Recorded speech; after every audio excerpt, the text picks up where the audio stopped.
more than 24 hours of Palestinian projectiles and Israeli airstrikes, a ceasefire appears to be in place. Hamas has agreed to the deal. Israel, though, is making no promises. They target civilians and we target terrorist activities.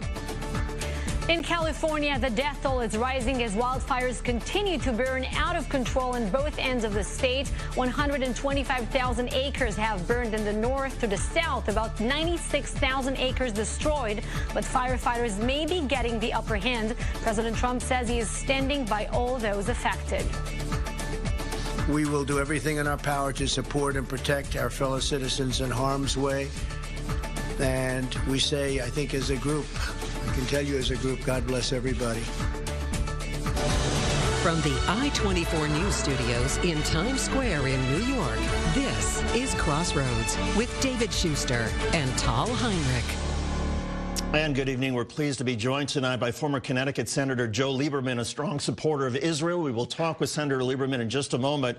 But first, we want to bring you the latest on the potential ceasefire in Gaza. The Palestinian rocket fire and the Israeli airstrikes seem to have subsided, at least for now. This follows the heaviest clashes in 4 years. Meanwhile, Israeli Prime Minister Benjamin Netanyahu met with his cabinet on this day for more than 6 hours. The Security Cabinet reportedly unanimously agreed on a ceasefire, but there is no official word yet. I-24 News senior Middle East correspondent Mohammed Al-Qasim is live in Kalansawa, Israel, with the latest. Mohammed, it's a bit after 1 a.m. in Israel. Does it seem as if the international mediation has been successful? Is it quiet over there? It's absolutely quiet, and what a difference 24 hours have made. Just last night when we were talking, Tal and David, the rockets were flying above us in the southern part of Israel near the border with Gaza. Tonight, none of that. The ceasefire brokered by Egypt, the United Nations Middle East envoy Nikolai Miladinov, Qatar, and even Norway reportedly was involved in this mediation for the ceasefire, has been holding up since it was agreed on about 6 hours ago. Hamas and the other Palestinian factions in the Gaza Strip have committed to a cessation of hostilities as long as Israel does not retaliate or carry on any airstrikes. And Egypt has been the main broker of this ceasefire. Mohammed, there does seem to be a difference in terms of how people are reacting in Gaza. There were celebrations with Palestinians feeling that they withstood the initial Israeli attack and gave it back to the Israelis with the rocket fire. And then in Israel, some demonstrations because some of the people along the border towns felt that the Israeli government has not kept them safe. Were you surprised by those reactions? No, not really, David.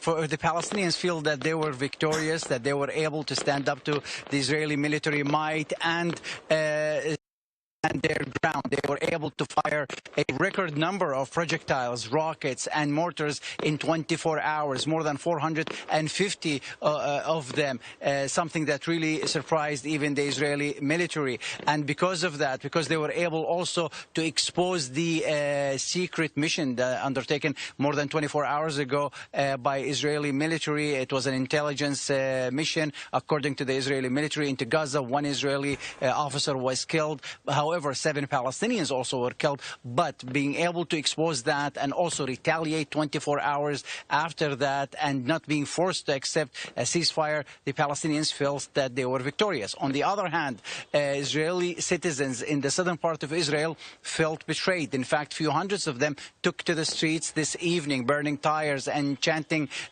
slogans of betrayal, accusing the Prime Minister Benjamin Netanyahu as well as the Defense Minister Avigdor Lieberman for not standing up to Hamas strong enough and not protecting them and protecting their interests. So quite a different story here, David, between the Palestinians in the Gaza Strip and how they feel after this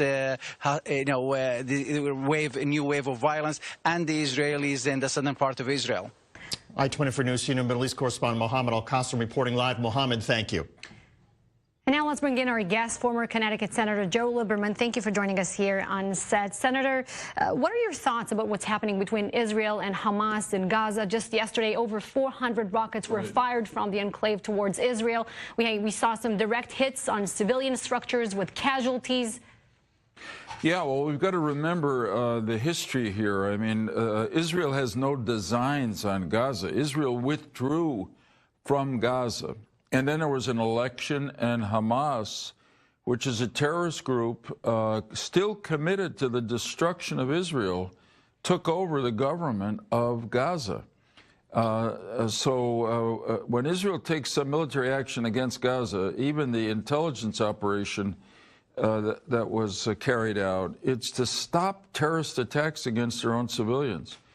But when Hamas strikes Israel, it's a terrorist attack against civilians. So it's just awful to see, and you wish people would come to their senses, but this will only get better when Hamas decides it's no longer going to strive for the destruction of Israel. It's going to really try to make peace. That would be not only in the interest of the people who were hit by those rockets today in Israel, but really more in the interest of the people of Gaza.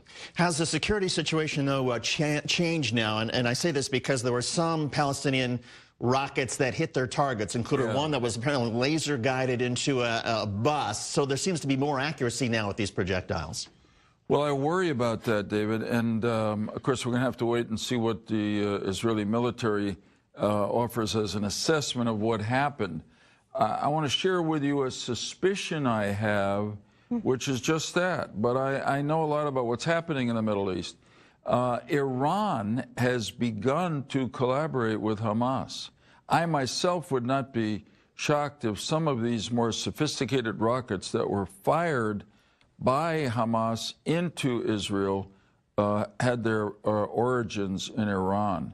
And it takes us back to Iran as the #1 destabilizing force in the Middle East, and why it has to be curtailed. But to your point now, with the U.S. sanctions against Iran and the Trump administration really forcefully acting against this country, one would expect Iran to roll back some of its regional engagement in Yemen or even in Gaza, in Syria. Yeah, so far we haven't seen it. And every place you cite, is including Iraq, I'll add that to the list, where Iran is surging forward, is reason why the policy that President Trump is following against Iran is the right policy. It's not easy, but we're in much better position with regard to Iran today than we were a couple of years ago, because President Trump had the guts to take us out of the bad deal with Iran over nuclear weapons and to reimpose sanctions on the Iranians, which are hurting their economy.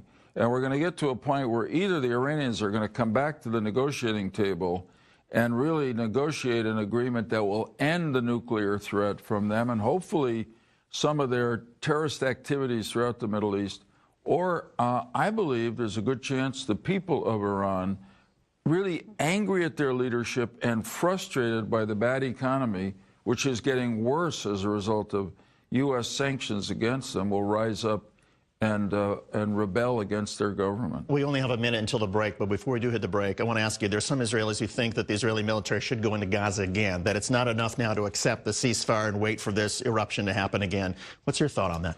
So I understand the frustration of the Israelis, particularly living in the southern cities that are being hit, but honestly, the Israeli military is clearly one of the best in the world. I'm not going to sit here in New York and second-guess them. They've got to make that decision. Okay, Senator Lieberman, we're going to ask you to stay with us. There's a lot to talk about ahead, including somebody who was perhaps on the short list to be the FBI director. Senator Lieberman, we'll ask about whether it was a good idea that didn't happen. Whatever happened to that guy? Him, yeah. There's also a lot of interesting stuff to talk about with President Trump, including his relationship with the European Union and how rocky it remains. And now Germany's Angela Merkel is joining the call for more assertive European military forces, and that's just days after France's President Macron said that the European Union needs protection from the United States, China, and Russia. Plus, strong winds are fanning the flames in those destructive California wildfires, the deadliest in the state's history. Nearly 9,000 firefighters are scrambling to contain the fires and search for the missing.